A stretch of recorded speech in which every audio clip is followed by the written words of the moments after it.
So as we've already discussed in earlier video, so there are different approaches to solve RC. What we recommend is definitely to take the third one, right, which is the approach 3. So read the passage. When I say quickly, not that you just glance through it, I would rather recommend you to have an understanding of it, because nowadays the passages are less of a factual based questions, rather they focus more on the inference based. So it is very important for us to actually have a good understanding of the passage and then jump into the questions. At the same time, I would not recommend you to understand each and every word, right? Each and every word. You don't need to do into the details part, right?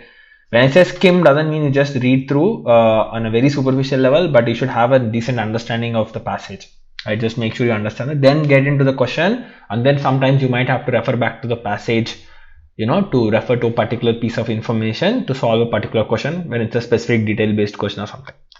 So let's take an example, right? What we would recommend is pause the video, read through this passage. It's almost some 480 words passage. Then try to answer these 4 questions.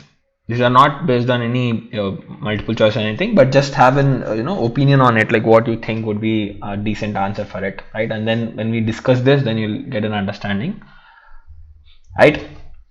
Hope you have done that. So that's basically, if you want, you can go back and read the passage, and then you can come again and see the questions. Hope you have some understanding of it.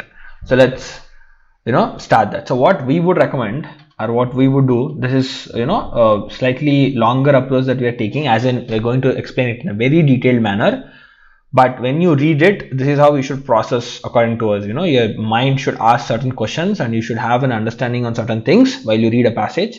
So for this, we are going in a very slow and detailed manner. Don't worry about the time for now, right?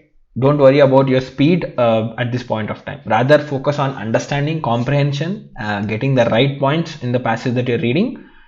Slowly you can improve your speed. So for me, very important thing is not the speed, it's more to do with your understanding at this point of time. Right? Slowly you can improve the speed and you can come up to the level that is required for the exam. Don't worry about that. But for now, just get to this basic thing, that is, try to understand the passage properly, and what are the things that I should think about while I read the passage, so that I get an overview of this passage properly, right? So let's read this. So I've just given a space on the right so that I can write the summary, right? What I would recommend you to also do, not just for this, for some initial passages that we keep doing, make sure you make a synopsis of this way, right? Slowly then you can avoid making this, because you'll start to make it in your mental state, right? That's in your mind. That's how you should do when you're doing in an exam. But I want you to get used to that technique. That's why we will do it on paper first for few, and then we'll slowly move away from that habit and start making it in your mind, right? So let's read it. The evolution of sex ratios has produced in most plants and animals with separate sexes approximately equal numbers of males and females, right? So basically sex ratio is like males is to females, right? That's the ratio that we talk about. So they're saying in most plants and animals, the evolution has happened in such a way that there are equal number of males and females. This is an initial statement that has been made, right? So that's basically the evolution has happened in such a way, right, of the sex ratios and the population in general, and not just animals. It's saying here most plants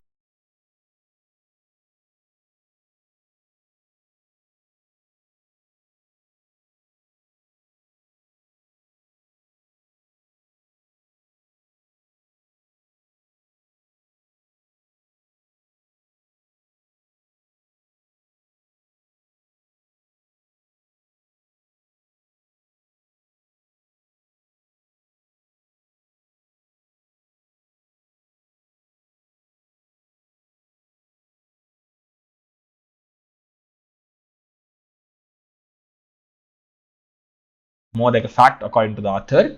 So why should this be so? So now he's questioning, why is this happening so? And then he says 2 main kinds of answers have been offered. So then he's coming up with 2 answers. So he's saying like there are 2 answers, right? Answer 1 and there's answer 2,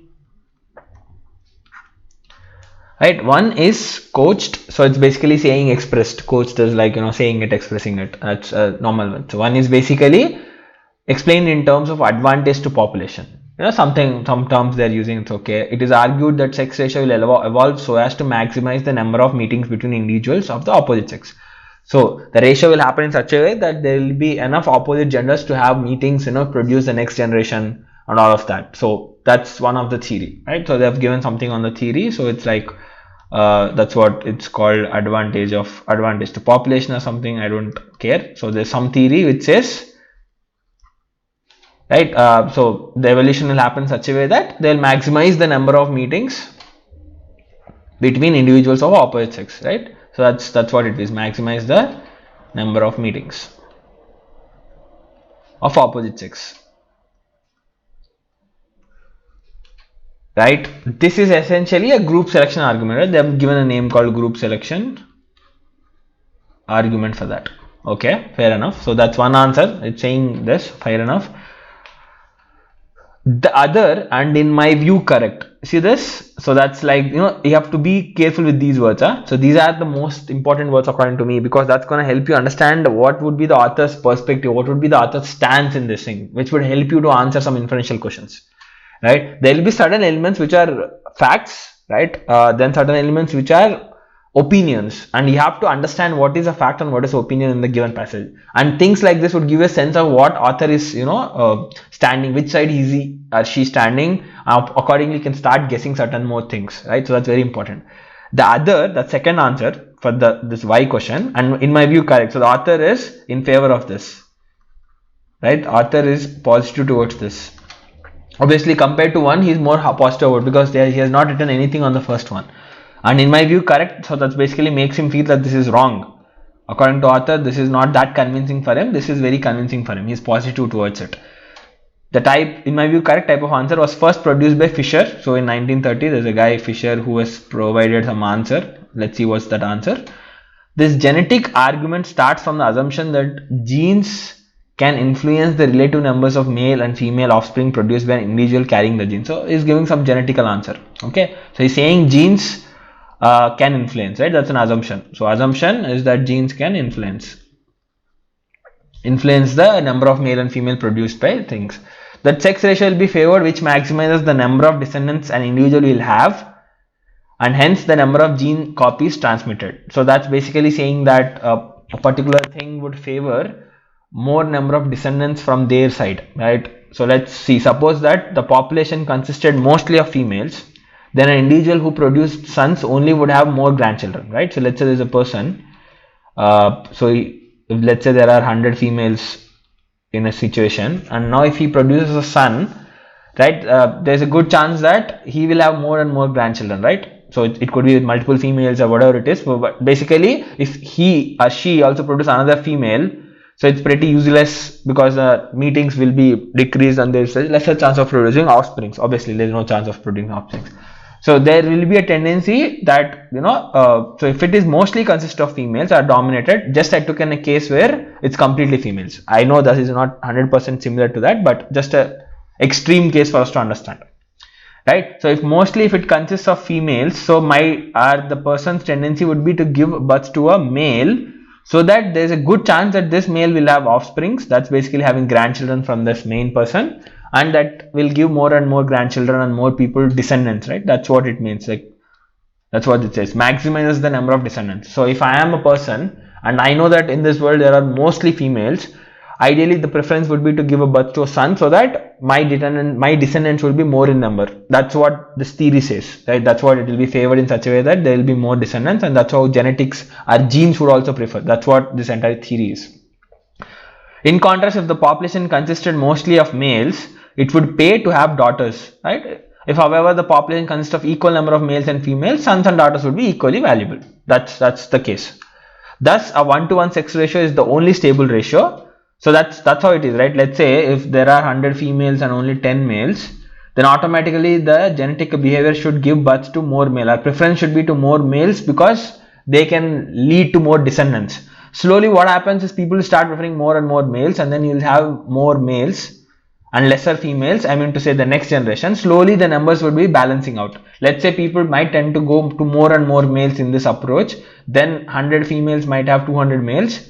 then from then on people will tend to have more females. That's how the cycle balances out, right? Like how you normally also see. For example, if you ask me, China is a case in the real world where they had this one child policy and they were pushing more for sons because of the reason that they felt that son would take care of them at later stage and because they only can have one child. But slowly what happened, the ratio has been so skewed that there are lesser females and more males in the country, that now they're struggling to find partners and all. Now there is obviously what I'm expecting to see in next generations would be that people would prefer females, right? And slowly the balance from a skewed to again come to a balance. Maybe it might go again tilting towards more females or whatever, but I'm just saying that that's something. At some point it should happen where the stable ratio would be the equal male. That's how you see, right? Almost 1:1 types, almost.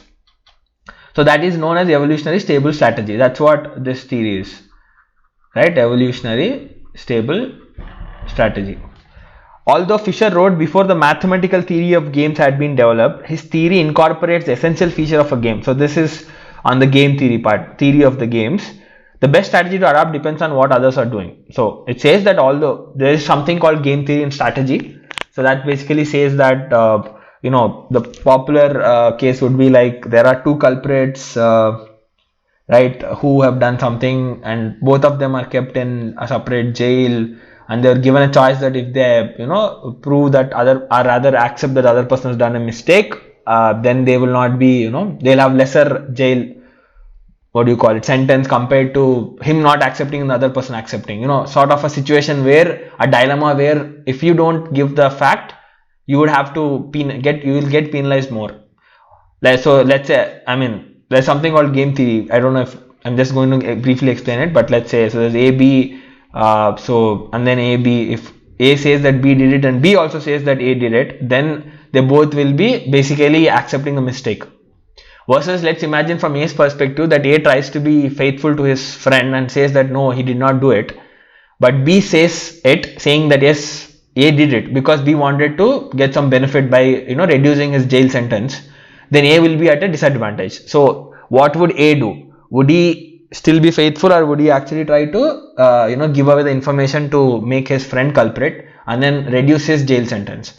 This is the dilemma you have, right? So then there are some outcomes and all, people follow it. So basically the game theory strategy is this, that you try to do what is best for you, right? Assuming all the possible scenarios, you just basically adapt depending on what others are doing, right? The best strategy is to adapt based on what other person is doing. So depending on what B does, you have to do according to that so that you maximize the benefit for yourself.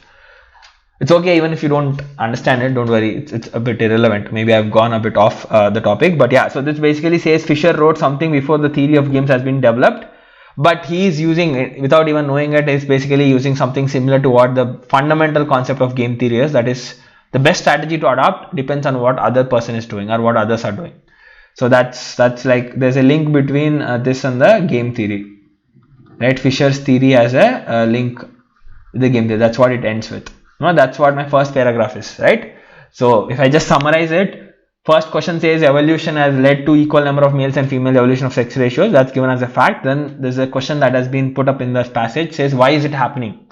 There are two answers. The answer one says there's something called group selection argument, that maximum number of meetings, that the concept is that the evolution will happen in such a way that sex ratio evolves first to maximize the number of meetings of opposite sexes, right? So that's one thing. The other thing which author agrees or is in favor of the other answer is Fisher's theory, which says that genes can influence and they would try to favor in such a way that they get more number of descendants down the line, right? Get themselves like genes have some brain and they want to have themselves multiplied more, like down the line, generations down the line.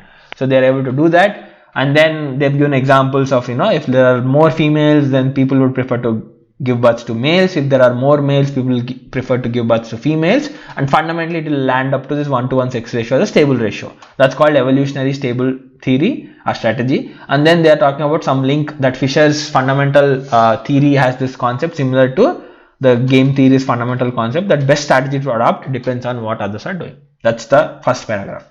The second paragraph continues saying, since Fisher's time, it has been realized that genes can sometimes influence the chromosome or gamete in which they find themselves. So genes, right, like again something similar to what Fisher, I mean it's continuation to that, right? Fisher's time it has been realized that they do influence the chromosomes or gamete, which is fundamentally for the sexual reproduction. It's a thing that is involved in that, which they find themselves so that the gamete will be more likely to participate in fertilization. Right, so a gene involved in a particular gamete would like that to be involved in fertilization so that it will lead to carrying forward to the next generation, something like it. So if such a gene occurs on a sex determining chromosome, right, so basically the female male XY chromosome that decides whether the offspring is a male or a female. So if the gene can actually occur in the sex determining chromosome, then aberrant is like some very what do you call it, like I don't know, very far away from the normal thing to happen, right? Very irregular thing to happen, or let me put it that way, like away from the normal expected behavior. So some normal behavior, I think from this we can understand it's like equal, but sometimes it can lead to highly unequal sex ratios, like more females or less males, and are less females and more males, something like that. So that's something that they're just continuing the Fisher's theory, that if genes can influence the gamete, right, and participate in fertilization, and if this such a gene can actually be part of the sex determining chromosome, maybe they could actually lead to the sex ratios being skewed. So this is just a continuation for that, but more immediately relevant to game theory are the sex ratios in certain parasitic wasp species that have a large excess of females. So now they're coming up to something new point here. So it's saying that, so the game theory more relevant, immediately relevant to game theory are the sex ratios in certain parasitic wasp species. So now they're talking about some parasitic wasp species that have large number of females, right, which looks a bit what do you call it, unexpected, considering what we have been reading till now. All the while we have been reading about the sex stable ratio, equal numbers, that's an expected behavior, etc., right? So but here it's saying that no, but you can also see some cases like this. This is a parasitic wasp species, that's a unique case, or one of the unique cases, something. They have a large number of females. So why is that? So let's read it. In these species, fertilized eggs develop into females and unfertilized eggs into males. So that's how they can give birth to male and female. A female stores sperm and can determine the sex of each egg she lays by fertilizing it or leaving it unfertilized. So it can definitely, right, decide. So female stores the sperm and it can decide, right? So basically female stores, right, sperm and can decide, right, whether it should give birth to the male or female. That's in its hand. By doing this, right, by fertilizing or leaving it unfertilized. By Fisher's argument, it should still pay a female to produce equal number of sons and daughters, right? Based on what Fisher's theory has been, that's evolutionary stable strategy, right? It should be equal in ratio. So that's what it says by Fisher's argument, right? Based on Fisher, it should be like 1:1, a stable theory. But I'm seeing more of females, right? That's like against the Fisher's theory. So that's continued by saying, Hamilton noting that eggs develop within their host, the larva of another insect. So basically that the eggs are put up in some other insect larva. Understand that. And that newly emerged adult wasps mate immediately and disperse. So whoever come out of, so it's like this, a female wasp is there, a parasitic wasp. It does get the sperm and then puts the egg in larva of another insect, right? So it puts in the larva of another insect and it decides before putting it that based on whether it has to fertilize or not, it decides whether it should be male or female. That's all done by this female, right? It stores the sperm, can decide whether it should be male or female, and then it also puts in a larva of, the egg is put in a larva of other insect. So it's not being hosted by the female itself, it is put up in some other insect, larva of another insect. And then what happens is that newly emerged wasps, whichever come out of these eggs, mate immediately and disperse. So they mate within themselves and then they disperse. Offered, remarkably cogent analysis, like, acceptable or, like it is being accepted. It sounds like a very reasonable explanation according to this. Offered a remarkably cogent analysis. Since only one female usually lays eggs in a given larva, right? So larva of other insect, right? So there's one female that decides to, put this egg in some insect's larva. It would pay her to produce one male only, because this one male could fertilize all his sisters on emergence. As I said, right, so let's say this female has put up 10 eggs in larvae of insects. Okay, so for it, maybe it makes sense to have 1 male and 9 females. Why? Because as it clearly says, right, the newly emerged adult wasps mate immediately and disperse. So these will mate within themselves and then they move away. They just go out of the home, like, you know, they have no touch. So imagine this, if it gives birth to, what is this? 1 second. Yeah, a case like this. So that means this male can mate with all the 9 females and potentially give birth to 9 different, you know, descendants. Whereas if I have 5 males and 5 females, right, there's only chance for 5 females, right, to give birth, because ultimately who has the power? It's female which can do that, because female has to store the sperm and then it has to lay the egg, fertilize, unfertilize, and then put it in the larva of other insect. All the job is done by the female. So that means that it makes sense to have more females, because 1 male can do the job for all the 9 females, and that can lead to you know, more descendants. That's fundamentally what everyone wants, right? That's what the theory is basically. So since the only female lays eggs in a given larva, it would pay her to produce 1 male only, because this 1 male could fertilize all his sisters on emergence. That's the theory. That's why they're seeing there's a large number of females. Though it's agreed that it would prefer to have its descendants more in number. That's what the maximize the number of descendants. How would that happen? It would happen if it leads to more females than males for this parasitic wasp species. That's how the thing is working for this. So hence they would prefer to have more females and then they do it. So that's what this entire story is. Then it says, like Fisher, Hamilton looked for a evolutionary stable strategy, but he went a step ahead. So like Fisher, Hamilton also looked for, you know, an evolutionary stable strategy only, similar strategy types, but he went a step further in recognizing that he was looking for a strategy. So this is basically like the author is appreciating Hamilton being a little bit, you know, more deeper and you know, more what do you call it, comprehensive strategy that he came up with. So further recognizing that he was looking for a strategy. That's how it ended up with. Right, now let's get to this questions. I discussed the 4 questions, it's not 3. Right. So what is the main theme or idea of the passage? This is like what you normally get, right? So let's look at this. Is this about the Fisher's theory? Not really. What I would say is, you know, generally the main themes would lie, you know, first few lines or the last few lines of the passage. Generally, not necessary. But as I said, if you read it, you will get a good understanding that cannot be beaten by any other strategy or any other logic.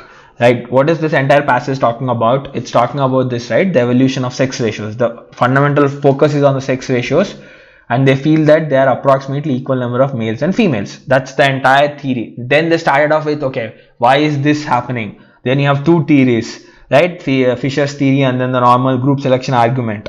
Then author has taken side of one. Then he continued to talk about Fisher's theory. Then he took up a case which is a bit, you know, an exception, or which is not agreeing with the, you can understand that this is not agreeing, the parasitic wasp species are not agreeing with the Fisher's theory. Why? Because here they have more number of females than males, so which is against the you know, fundamental point that there will be, you know, stable ratio 1:1. Why is the stable ratio is more skewed towards females for parasitic? They have given the entire theory and they said Hamilton has given some explanation for that, and that sort of helped him to, you know, go beyond, a step beyond the evolutionary stable strategy of Fisher. Right. So yes, they have talked about Fisher's theory. Yes, they have talked about Hamilton's theory. Yes, they have talked about an exception of parasitic wasps. Is this the main? Just give me a moment. Is this the main point? No. This is just an example that has been taken. The entire second paragraph, if you ask me, has focused on this fundamental point that, you know, parasitic wasp species are an exception to the normal Fisher's theory. So then how is this happening, or why is this happening? They've given explanation, and sort of Hamilton is the guy who did it, and he is giving us some convincing argument of why it's happening. Okay, so what is about this Fisher's theory? Has given some explanation of why you have the stable thing. So what is the main thing? It's talking about answering this fact. The entire passage is built with this main theme that the purpose is this. So we are seeing a stable ratio. Over the years, the evolution has led to stable sex ratio of male and female in most of the plants and animals. The passage has tried to explain us why is that so. That's the major goal, if you ask me. Not just the Fisher's theory is just a part of it. Hamilton's theory is just a part of it. Parasitic wasp species is just a part of it. But they are not the main themes, right? So main theme is this first 2 lines. That's basically, you know, the evolution has, has done in such a way that the ratios are same, stable sex ratios, in most of the plants and animals. And why is that happening? That's what the passage is trying to do. Explain the reason behind, our this phenomena. Right, so that's the main thing. If you ask me like what is the passage trying to do, it's like trying to explain the reason behind the stable sex ratio phenomena, right? This biological phenomena. Right, is the author of the passage in favor of Fisher's theory? It's very simple, right? Why? It's very simple. I've already discussed this. It clearly says the other and in my view correct type of answer was first put forward by Fisher. That's like as simple as it can get. Yes, he is in favor of Fisher's theory. Did Fisher develop game theory? No. Why? Because it says that Fisher wrote before the mathematical theory of games had been developed. There is a link between these two. Yes, the fundamental feature of the game theory is that the best strategy to adopt depends on what others are doing, which is similar to what Fisher is also, explaining here in this theory. That, based on what gender is more in number, like more in females, then you will produce more males. So basically the decision is taken in such a way that it will have maximum benefit, right? Its decision based on what's the, what others are doing type, right? What's more in number of, males or females, based on which the genes are deciding to produce the opposite of it, so that it gets the maximum benefit out of it, which is what? Getting the maximum number of descendants. Right? Whose theory is more favored by the author? According to author, whose theory is more complete or better? I would say Hamilton. This is not very explicitly written, but the last few lines should make it, get a sense of that type. These are a little bit tricky, but that's what I feel. So you see that he has given, this parasitic wasps which are sort of not agreeing to this Fisher's theory, and then he went ahead and said Hamilton, has given a very remarkably cogent analysis. He has also looked for an evolutionary stable strategy, but he went a step further in recognizing. So these are those words that makes me feel that author is more happy about Hamilton. He feels that he's a bit more complete compared to Fisher's theory. So I think he's more in favor of Hamilton. These things would give you a very good sense of selecting the options, right? So these questions like this would make you an understanding of, okay, and also makes you have a check whether you really understood the passage or not. That's why we have put up these questions. So, right, so this is how we should actually dissect a passage. Yes, we have taken a lot of time. Yes, we have done a lot of writing as well. I'm not denying it, but the entire purpose is not, to solve it faster. It's to solve, or rather it make you think in this particular direction, right? How exactly should you direct, right? Look for the words like this. So why should this be so? This is a question the author is asking. And in my view, correct type of answer. This sort of says that, okay, author is in favor of this thing. So technically then you should understand, okay, he would have some bias, or he would start expressing some positive points about the theory, right? And then he used these words like, although Fisher wrote before the mathematical, but there is something similar. So he's sort of giving that though Fisher has given something before the theory of games has been developed, there is some similarity, there is some common essential feature, right? And then you can also say, let's look at any other words. I'm just trying to look if there is, thing like this, right? But more immediately relevant to game theory are sex ratios. So they are saying, yes, we have talked about Fisher's theory and all of that, but here the game theory is more relevant in the case of this. And then so saying, okay, I've been talking about the Fisher's theory, and then it's some link between the game theory, but more immediately relevant to game theory. I mean, like much more relevance to the game theory is linked with the certain parasitic wasp species, right? And then he's starting to talk about it. So he feels that there's a more relevance to game theory for in this case of parasitic wasp species, right? And then he starts to explain this, right? So these are the things, right? He also says by Fisher's argument, it should still pay a female to produce equal numbers, but that is not happening. So that's something away from the Fisher's argument. So these are those things, if you can read and understand, then you'll definitely understand the passage in the effective manner, and you should be able to mark even the difficult questions.